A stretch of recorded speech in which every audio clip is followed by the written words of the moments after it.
In today's video, I'm going to show you how to lock cell references in Google Sheets.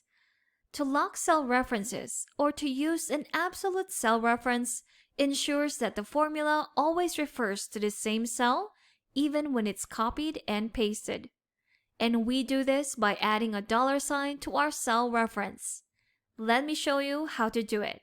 So our cell reference for our sample data right here would be the price of $319.99. We will be multiplying this to our quantity to get the total purchase.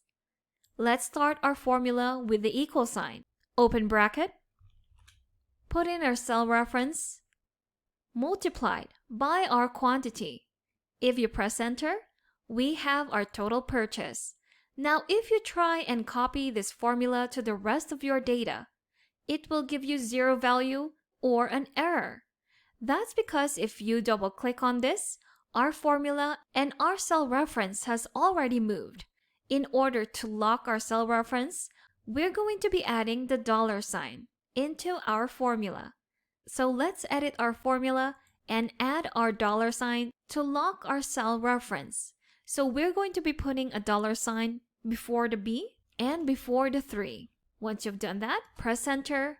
You're still given the same correct answer, but this time when you drag this down to copy and paste the formula to the rest of your data, it will give you the correct answers and no errors. That's because now our cell reference is still the same cell. And that's how to lock cell references in Google Sheets.